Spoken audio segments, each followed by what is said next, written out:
Hello class. आज का जो हम टॉपिक पढ़ने वाले हैं वो पढ़ने वाले हैं जर्नल एंट्रीज। और इसको सबसे आसानी से सॉल्व करने का आज मैं तरीका बताने वाला हूं जो आप कभी नहीं भूलने वाले। तो जर्नल एंट्रीज सीखने से पहले हमें एक चीज पढ़नी पड़ेगी जिसको बोलते हैं बिजनेस के नेचर्स। बिजनेस के चार टाइप के नेचर होते हैं। पहले नेचर को बोलते हैं एसेट। एसेट का मतलब क्या होता है? ये वो चीजें होती है जो कि हमारी होती है, जिनको हम पैसों के टर्म्स में मेजर कर सकते हैं और तो और जो हमें कुछ बेनिफिट दे। फॉर एग्जाम्पल, ये माइक मैंने लगाया है, ये मेरी एसेट। ये कपड़े जो मैंने पहने हैं, ये मेरी एसेट। ये मार्कर, ये मेरी एसेट। जो मेरी चीज है जिसको मैं पैसों के टर्म्स में देख सकता हूं वो एसेट है। ये फोन जिससे मैं वीडियो रिकॉर्ड कर रहा हूं, ये भी क्या है? मेरी एसेट। तो एसेट के कुछ एग्जांपल देख लेना। जो हमारे पास कैश है वो भी हमारी एसेट है। जो हम सामान खरीदते हैं बिजनेस में वो भी हमारी एसेट है। मशीन मशीन हमने खरीदी, हमारी चीज है और हमें बेनिफिट भी देने वाली है और उसको पैसों के टर्म्स में भी देख सकते हैं, ये भी हमारी एसेट है। हमारी बिल्डिंग हमारी चीज है भैया, पैसों के टर्म्स में देख सकते हैं, एसेट। फर्नीचर हमारा है, ये भी क्या हुई? हमारी एसेट। तो ये जो बोर्ड भी है, ये बोर्ड क्या है? मेरी एसेट।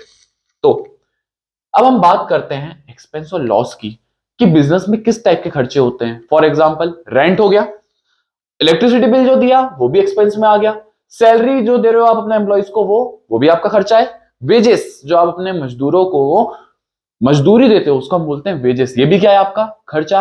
वाटर बिल हो गया, इंश्योरेंस जो आप भर रहे हो अपने बिजनेस का वो हो गया।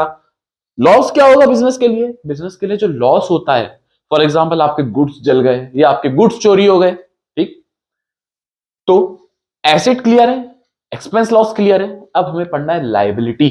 लायबिलिटी का सिंपल मतलब याद रखना, इसका मतलब होता है उधार।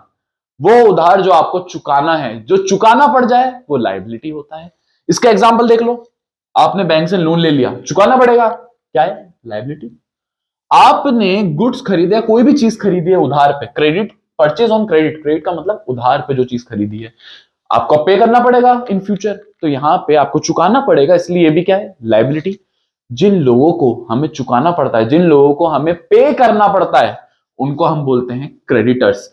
जिन लोगों को भी हमें पे करना पड़ता है, चुकाना पड़ता है पैसा, उनको हम बोलते हैं क्रेडिटर्स, ठीक है। जिन लोगों से पैसा लेना होता है उसे हम बोलते हैं डेटर्स। जिनसे पैसा वसूलना है वो डेटर्स। डेटर्स हमारी एसेट होती है। एसेट क्यों? भाई साहब, आप हमारा कैश रख के बैठे हो, हमें आपसे कैश लेना है, ठीक है, तो आप क्या हो गए? हमारे डेटर, हमें आपसे वसूलना है पैसा। क्रेडिटर का मतलब जिन्हें हमें पैसा चुकाना है। अब हम बात करते हैं प्रॉफिट एंड इनकम की। ये चौथा नेचर होता है बिजनेस का। अब इसका सबसे बिगेस्ट एग्जांपल क्या है? एक बिजनेस की इनकम कहां से आती है? सेल्स से, प्रॉफिट से। फिर आपको कोई कमीशन मिल गया हो, आपको डिस्काउंट मिल गया हो, तो ये भी क्या है आपके लिए? इनकम। आपको इंटरेस्ट मिल गया हो तो ये भी क्या है आपके लिए? इनकम। तो ऐसे बिजनेस के चार नेचर होते हैं। अब इसके बाद आपको एक चीज याद करनी पड़ेगी, एक टेक्निक याद करनी पड़ेगी जिससे जर्नल एंट्री आप करोगे। तो एसेट, ये याद रखने की चीज है, एसेट अगर इंक्रीज होता है तो डेबिट होगा, एसेट अगर डिक्रीज होता है तो क्रेडिट होगा। अब एक्सपेंस और लॉस, एक्सपेंस लॉस अगर बढ़ा तो डेबिट होगा, डिक्रीज हुआ तो क्रेडिट होगा। एसेट एक्सपेंस लॉस बिल्कुल सेम है, दोनों बढ़ते हैं तो डेबिट, दोनों कम होते हैं तो क्रेडिट। ऐसे ही लाइबिलिटी और इनकम बिल्कुल सेम है, ये दोनों जब भी इंक्रीज होंगे तो ये इसके जस्ट अपोजिट क्रेडिट, और डिक्रीज होंगे तो डेबिट। एक बार फिर रिकॉल कर लेते हैं, एसेट इंक्रीज होता है तो डेबिट, सेम एक्सपेंस लॉस के साथ सीन है। और अगर एसेट डिक्रीज हो रही है आपके पास तो क्रेडिट होगा। लायबिलिटी और प्रॉफिट इनकम, इनकम का भी बिल्कुल सेम है। ये दोनों जब भी बढ़ेंगे, इनका जस्ट अपोजिट है, क्रेडिट, डिक्रीज होंगे तो डेबिट। इसको थोड़ी देर के लिए याद करिएगा और स्क्रीनशॉट ले लीजिएगा।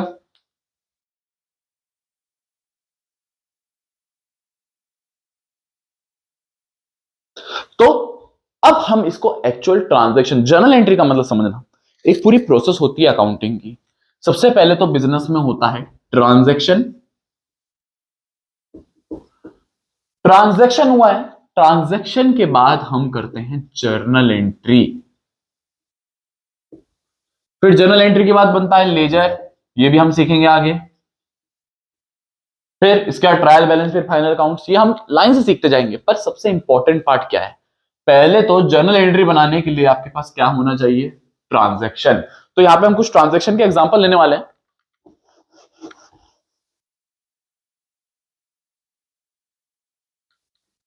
तो मैं पहला ट्रांजैक्शन ले लेता हूं।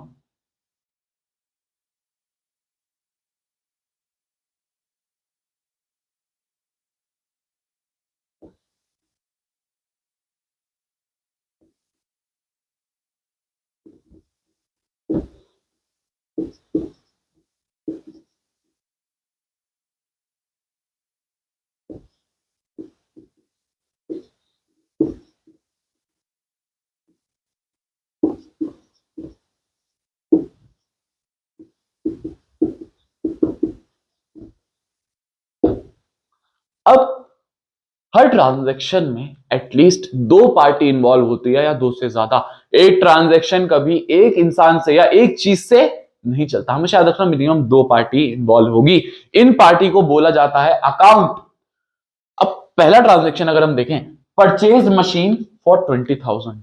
पहले तो ये समझो इस ट्रांजैक्शन में हुआ क्या है, हमने क्या खरीदी है, मशीन। तो एक पार्टी मिल गई, तो पहला अकाउंट इसमें क्या हो गया, मशीन अकाउंट। हमें एक क्या मिल गया, मशीन अकाउंट मिल गया पहले वाले का। और आपने जब मशीन खरीदी होगी तो क्या फ्री में मिल गई होगी, नहीं, आपने उसके अगेंस्ट में कैश दिया होगा ना।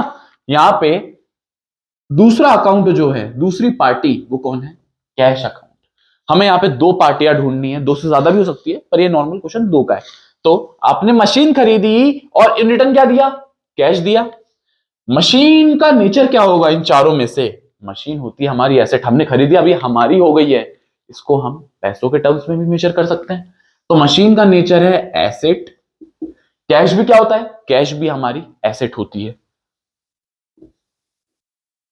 दोनों का नेचर है एसेट। अब ये आपको अपने बिजनेस के पॉइंट ऑफ व्यू से समझना है कि बिजनेस में क्या आ रहा है और क्या जा रहा है। ठीक, आपने मशीन खरीदी, आपके पास एक नई एसेट आ रही है, तो ये क्या हुई है, इंक्रीज। आपके पास से आपको जब पेमेंट करना पड़ा तो आपके पास से कैश चला गया है, तो कैश क्या हो गया आपके पास, कम।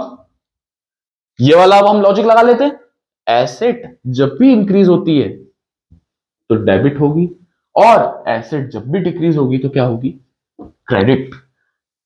ये आपको हमेशा लॉजिक लगाना है कि कौन इंक्रीज हो रहा है, कौन डिक्रीज हो रहा है। पहले नेचर आइडेंटिफाई करो, इंक्रीज डिक्रीज देखो, और उसके बाद डेबिट और क्रेडिट करना है हमें।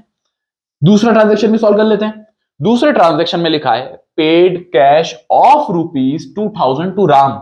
इस ट्रांजेक्शन में वापस से दो पार्टी देखनी है हमको। हमने पैसा किसको दिया है, राम को। तो एक अकाउंट तो कौन हो गया, राम अकाउंट। क्या दिया है उसको हमने रिटर्न। ये ट्रांजेक्शन कैसे पॉसिबल हुआ है, जब हमने राम को पे किया है कैश। तो दूसरी पार्टी कौन है इसमें, कैश अकाउंट।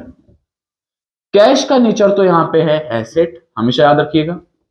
तो अब राम का नेचर क्या होगा, ऐसे जब आप फंस जाओ कि नाम नाम लिखा हुआ है, इसको कौन सा नेचर माने, तो सबसे पहले तो एक, बस एक ही अकाउंट को आप क्रैक कर लो। कैश अकाउंट हमारी एसेट है और यहां पे हम पे कर रहे हैं, तो क्या ये एसेट हमारी कम हो रही है, बिल्कुल। कैश हम पे कर रहे हैं तो हमारे पास से कैश जा रहा है। एसेट जब भी कम होती है तो होता है क्रेडिट। अगर एक अकाउंट क्रेडिट हुआ है तो दूसरा डेबिट होगा, अगर एक डेबिट हुआ है तो दूसरा क्रेडिट होगा। ये ट्रिक याद रखिएगा। हमें ये नहीं पता राम अकाउंट कौन सा नेचर है, आपको अगर नहीं समझ आए तो जल्दी से क्या करोगे, अगर ये क्रेडिट हुआ है तो राम क्या हुआ होगा, डेबिट। अभी राम डेबिट क्यों हुआ होगा, अभी ये समझना। हमें इसको पे करना पड़ रहा है राम को, मतलब ये राम को हमें पैसा चुकाना था। जिन लोगों को हमें पैसा चुकाना होता है तो वो होते हैं हमारे क्रेडिटर्स। क्रेडिटर्स हमारे लिए क्या होती है, लाइबिलिटी। आपने जब लाइबिलिटी चुका दी, उधार खत्म कर दिया, तो क्या बंदा आपका क्रेडिटर रहा, नहीं। आपने जब चुका दिया है पैसा तो अब कोई लाइबिलिटी नहीं रही, तो आपकी लाइबिलिटी भी क्या हुई है, यहां पे कम हो गई बिजनेस की। अब आपको चुकाना क्या इसको आगे फ्यूचर में, नहीं। जब भी लाइबिलिटी कम होती है तो क्या होता है, डेबिट। आपको बस ये चीज याद कर लेनी है, बाकी काम खुद बन जाएगा। तीसरा ट्रांजेक्शन देखिएगा, पेड इलेक्ट्रिसिटी बिल। हमने इलेक्ट्रिसिटी बिल दिया है, तो क्या पे करा, इलेक्ट्रिसिटी बिल। तो एक अकाउंट कौन हो गया, इलेक्ट्रिसिटी बिल अकाउंट। दूसरा अकाउंट भी ले लेते हैं, इलेक्ट्रिसिटी बिल किससे पे किया, जब भी ट्रांजेक्शन में ऐसे स्पेसिफाइड ना हो तो हम मानते हैं कैश, हमने कैश पे किया है, तो कैश अकाउंट भी आ गया। दोनों का नेचर समझते हैं। कैश तो हमारी एसेट होता है, ये जो आपने इलेक्ट्रिसिटी बिल पे किया है ये आपका क्या खर्चा है, बिल्कुल, तो ये है एक्सपेंस और लॉस। तो ये कौन से नेचर में आएगा, एक्सपेंस एंड लॉस वाले में, ठीक है। आपने पे किया है, आपके पास से कैश हो गया है कम, एसेट कम होती है तो क्या होता है, क्रेडिट, ठीक है। अब यहां पे इलेक्ट्रिसिटी बिल आपको पे करना पड़ा, आपका खर्चा बढ़ा, एक्सपेंस और लॉस और एसेट का सेम है, जब भी दोनों बढ़ते हैं तो हो जाता है डेबिट। ऐसे आपको याद रखना है। इसके बाद अब हम एक्चुअल में जर्नल एंट्री सॉल्व करना सीखने वाले हैं। स्क्रीनशॉट ले लीजिएगा गाइस। सो क्लास, यहां पे मैंने एक क्वेश्चन लिया है जर्नल एंट्री का, अब हम इसको प्रॉपर जर्नल एंट्री के फॉर्मेट के साथ सॉल्व करेंगे। तो सबसे पहले तो आपको यह देखना है कि आपको किसकी बुक्स में अकाउंटिंग करनी है, आप किसके अकाउंटेंट हो। तो prepare journal entries in the books of Ram, आप राम के अकाउंटेंट हो तो आपको यहां पे लिखना पड़ेगा सबसे पहले in the books of Ram.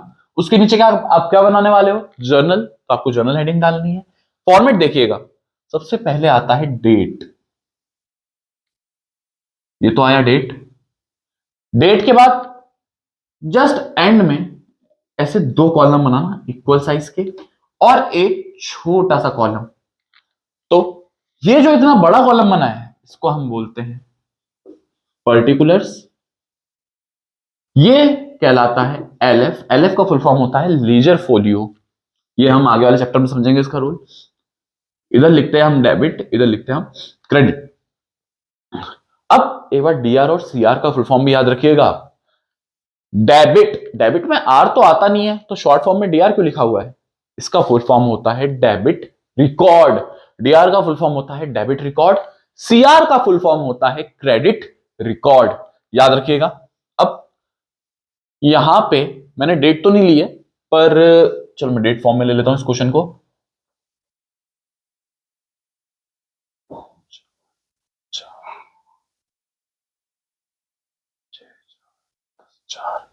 यहां पे मैंने ट्रांजेक्शन्स को लिया है, मैं मान लेता हूं चल रहा है साल 2023, अब 22 ले लेता हूं। पहला ट्रांजैक्शन हुआ है अप्रैल को, मतलब ये बिजनेस अप्रैल में स्टार्ट हुआ है। पहला ट्रांजैक्शन लिखा है started business with cash 50,000, machine 1 lakh और स्टॉक 20,000। आपने बिजनेस स्टार्ट किया है 50,000 के कैश के साथ, मशीन भी लाए हो साथ में 1 लाख की और स्टॉक है 20,000 का। अब इसकी जर्नल एंट्री क्या बनेगी, जब भी आप बिजनेस स्टार्ट करते हो तो आप उसमें क्या इन्वेस्ट करते हो, पैसा पैसा इन्वेस्ट करते हो, चीजें इन्वेस्ट करते हो, तो उस चीज को आप बोलते हो कैपिटल। क्या बोलते हो आप, कैपिटल। तो जब भी स्टार्टेड बिजनेस करके एंट्री आए तो हमेशा याद रखना एक अकाउंट ओपन होगा जिसको हम बोलते हैं कैपिटल अकाउंट। अब दूसरी चीज का देखनी है हमें, इसका नेचर क्या है, एसेट है, एक्सपेंस लॉस है, लाइबिलिटी है, प्रॉफिट इनकम है, क्या है। कैपिटल को हम लाइबिलिटी मानते हैं। यार कैपिटल से तो चीजें आ रही हैं तो एसेट होना चाहिए, नहीं, कैपिटल लाइबिलिटी होता है। लाइबिलिटी क्यों होता है, बात समझना। अकाउंट्स का एक प्रिंसिपल है, एक नियम है कि ओनर और जो उसका बिजनेस है ये दोनों अलग पर्सन है। यहां पे हम बिजनेस को भी एक आर्टिफिशियल पर्सन मानते हैं। अब ओनर जो भी इन्वेस्ट करेगा, जो भी कैपिटल लगाएगा, तो ये एक तरीके से बिजनेस को उधार दे रहा है। बिजनेस के लिए कैपिटल उधार होता है और बिजनेस को यह उधार चुकाना पड़ता है प्रॉफिट के रूप में। जो भी ओनर बिजनेस में कैपिटल इन्वेस्ट कर रहा है, ओनर उसके रिटर्न में क्या एक्सपेक्ट करेगा, प्रॉफिट। और बिजनेस एक आर्टिफिशियल पर्सन है, उसके पास जो भी कैपिटल आता है वो उसे लायबिलिटी मानता है और उसको चुकाना किससे, प्रॉफिट से। इसलिए कैपिटल को लायबिलिटी माना गया है, याद रखिएगा। तो बिजनेस हमें यहां पे हमेशा एंट्री बिजनेस के पॉइंट ऑफ व्यू से करनी है, ओनर के पॉइंट ऑफ व्यू से नहीं। बिजनेस में क्या क्या आया, सबसे पहले क्या आया, कैश। कैश क्या होती है, एसेट। बिजनेस में एसेट आ रही है, एसेट इंक्रीज हो रही है। जब भी एसेट इंक्रीज होती है तो होती है डेबिट। हमेशा डेबिट एंट्री ऊपर लिखते हैं। मैंने कैश अकाउंट डेबिट और एलएफ के थोड़ा पहले आपको लिख देना है डीआर, डेबिट। दूसरी चीज क्या है, मशीन आई है 1 लाख की, ये भी क्या है आपकी एसेट, बिजनेस में एसेट आ रही है, एसेट इंक्रीज हुई, तो एसेट इंक्रीज होती है तो क्या हो जाती है, डेबिट। तो ये मशीन अकाउंट भी क्या हो गया, डेबिट, डेबिट हुआ है तो यहां पे डीआर और लिख दो। फिर स्टॉक आपने गुड्स के साथ और शुरू किया है, तो यहां पे एक और नई एसेट आ रही है जिसको हम बोलेंगे स्टॉक अकाउंट। डेबिट वाली चीजें सारी ऊपर लिखने हैं हमें, यहां पे भी क्या लिख दोगे आप, डीआर, क्योंकि एंट्री में डेबिट हुआ है। अब क्रेडिट को लिखने का तरीका समझना, डेबिट तो लिख दिया, क्रेडिट क्या होगा, तो क्रेडिट हमने देखा था कैपिटल अकाउंट होगा, जब भी स्टार्टेड बिजनेस विद करके एंट्री आए तो हमेशा कैपिटल अकाउंट क्रेडिट होता है, याद रखिएगा। तो कैपिटल अकाउंट को हम कर देते हैं क्रेडिट। कैपिटल के रूप में आपने क्या क्या लगाया है, आपने अपना कैश लगाया, आप मशीन लाए, आप स्टॉक लाए, कितने कितने की लाए, कैश था 50,000 का, मशीन थी 1 लाख की, स्टॉक था 20,000 का। हमेशा याद रखिएगा अकाउंट थैनोस की तरह होता है, थैनोस क्या चाहता था कि पूरे यूनिवर्स में बैलेंस आए, ऐसे ही अकाउंट्स भी क्या चाहता है, इसमें बैलेंस आए, किसका बैलेंस इक्वल आए, डेबिट का और क्रेडिट का, हमेशा डेबिट और क्रेडिट का बैलेंस इक्वल आना चाहिए। तो अब हम सारी एसेट्स का टोटल कर लेते हैं, 1 लाख और 50, 1 50, 1 50 और 20, 1 70, इन टोटल आपने कितनी कैपिटल इन्वेस्ट कर दी है, इन सबको प्लस कर दो, 1,70,000 की। क्या डेबिट और क्रेडिट इक्वल हो गया, बिल्कुल हो गया।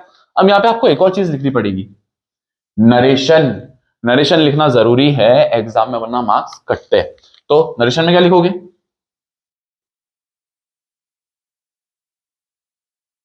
Being capital, sorry, being started business, इसकी एक ट्रिक है, जो ट्रांजैक्शन लिखा हुआ है उसी को ही थोड़ा सा शॉर्ट फॉर्म में लिख दो, being started business with cash, machine and stock, बस। जो भी ट्रांजैक्शन होता है ना नरेशन में, उसको शॉर्ट फॉर्म में लिख दो। फिर 2022 मैंने इसमें तारीख नहीं लिखी, ये तारीख थी 1/4, दूसरी तारीख आ रही है 5/4, एक लाइन छोड़ के। अब हम 5 अप्रैल की एंट्री करते हैं, 5 अप्रैल की एंट्री में लिखा है परचेस्ड फर्नीचर ₹15,000, हमने फर्नीचर खरीदा है 15,000 का। इस ट्रांजैक्शन में सबसे पहले अकाउंट आइडेंटिफाई करते हैं, पार्टी कौन सी है। आपने क्या खरीदा, फर्नीचर, तो एक अकाउंट तो कौन हो गया, फर्नीचर अकाउंट। यहां पे कुछ जिक्र नहीं है कि आपने बैंक के थ्रू खरीदा है, कैश के थ्रू खरीदा है, तो हमें क्या मानना है, कैश, मतलब ये जो भी फर्नीचर खरीदा है ये हमने खरीदा है कैश के थ्रू। तो फर्नीचर हमारी एसेट होती है, ये नई एसेट हमारे बिजनेस में आ रही है, तो फर्नीचर अकाउंट तो हो जाएगा डेबिट। एसेट आ रही है, एसेट इंक्रीज हुई, एसेट इंक्रीज होती है तो क्या होता है, डेबिट। अब ये फर्नीचर आपने कैश में खरीदा, आपके पास से कैश जा रहा है, कैश भी क्या होती है, हमारी एसेट होती है, एसेट जा रही है, एसेट कम होती है तो क्या होता है, just opposite, credit to cash account credit. Credit की एंट्री हमेशा याद रखना, थोड़ी सी यहां पे स्पेस छोड़ना, नीचे आती है हमेशा एंट्री डेबिट के, इतनी स्पेस छोड़ के टू करके लिखना है आपको, जो भी अकाउंट लिखना है क्रेडिट की एंट्री में इतनी स्पेस छोड़ी, टू करके आपको अकाउंट लिखना है। कितने का खरीदा था, 15,000 का, 15,000 डेबिट में और 15,000 क्रेडिट में। क्या डेबिट क्रेडिट इक्वल हो गया, बिल्कुल हो गया। अब इसमें नरेशन क्या लिखोगे, इसी ट्रांजेक्शन को शॉर्ट फॉर्म में लिखना है, बीइंग फर्नीचर परचेज्ड, बस। अब 6 तारीख की एंट्री कर लेते हैं। 6 तारीख की एंट्री क्या बोल रही है कि आपने गुड्स खरीदे हैं 10,000 के। एक बात याद रखना, जब भी परचेज गुड्स लिखा है, ये सिर्फ गुड्स के केस में होता है, सिर्फ और सिर्फ गुड्स के केस में। जब भी आप गुड्स खरीदते हो ना तो उसको गुड्स अकाउंट मत लिख देना, ये एसेट आ तो रही है गुड्स हमारे पास, पर इसको गुड्स अकाउंट मत लिखना। जब भी गुड्स परचेज किए जाएंगे तो हम उसको लिखेंगे परचेज अकाउंट। क्या लिखेंगे, परचेज अकाउंट। सिर्फ और सिर्फ ये केस होता है गुड्स के केस में, कि जब भी गुड्स आप परचेज करोगे तो आपको गुड्स नहीं लिखना, उसे उसे लिखना है परचेज अकाउंट, ठीक है। परचेज अकाउंट, गुड्स आ रहे हैं आपके पास तो ये आपकी एसेट होती है, गुड्स, गुड्स एसेट बढ़ती है तो क्या हो जाता है, डेबिट। अब यहाँ पे कुछ भी नहीं लिखा है कि कैश में हुआ है, उधार में हुआ है। जब भी ऐसा कुछ नहीं लिखा हो तो हमें मानना है कैश। क्या मानना है? कैश। तो ये जो भी आपने गुड्स खरीदे हैं, ये खरीदे हैं कैश के थ्रू। कैश हमारी एसेट होती है, एसेट कम हो गई तो क्रेडिट, और ये हमने क्रेडिट में लिख दिया है। कितने खरीदे गुड्स? आपने जो गुड्स खरीदे हैं वो खरीदे हैं 10,000 के। वापिस एक बार सुनिएगा, आपने गुड्स के अलावा जो भी एसेट है उनके नाम से एंट्री होती है। जैसे अगर आपने फर्नीचर खरीदा था तो आपने यहाँ पे स्पेसिफिकली फर्नीचर अकाउंट लिखा, पर जब भी गुड्स खरीदोगे तो आप परचेस कर रहे हो तो गुड्स की जगह आपको परचेस अकाउंट नाम लिखना है। अब ऐसा क्यों करते हैं? गुड्स भी तो लिख सकते थे। देखिए, बिजनेस में क्या होता है, बहुत सारे टाइप के सामान खरीदने पड़ जाते हैं। किसी के जैसे किराने का बिजनेस है, इतने सारे टाइप के आइटम्स होते हैं कि अगर सबके आप नाम स्पेसिफिकली लिखने बैठोगे तो आप पागल हो जाओगे। कि या तो परचेज ही है ना, आपको एंड में क्या करना है? सेल्स माइनस परचेस प्रॉफिट निकालने के लिए। तो जो खरीदा है उसको परचेस ही नाम दो ना। अलग से हर एक चीज के नाम लिखने बैठोगे तो बहुत ही मैस्ड अप हो जाएगा। इसलिए जो भी हम सामान खरीदते हैं हम उसे परचेज अकाउंट का नाम देते हैं। तो इसका नरेशन क्या बनेगा? बीइंग, ये बीइंग घुसा देना बस हर बार आगे। Goods purchased. बस अब हमको एक एंट्री और करनी है, मेरे पास स्पेस कम है तो मैं ऊपर की एक एंट्री मिटा दे रहा हूं। आप इतना स्क्रीनशॉट ले लीजिएगा।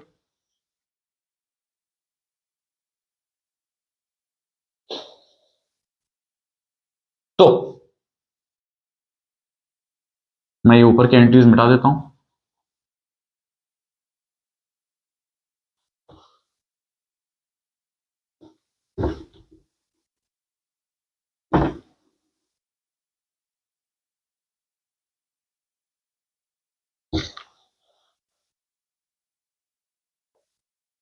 अब हमारी आखिरी एंट्री इसमें, सोल्ड गुड्स फॉर ₹15,000। आपने 15,000 के गुड्स बेचे। वापिस से क्या आ गया है? गुड्स।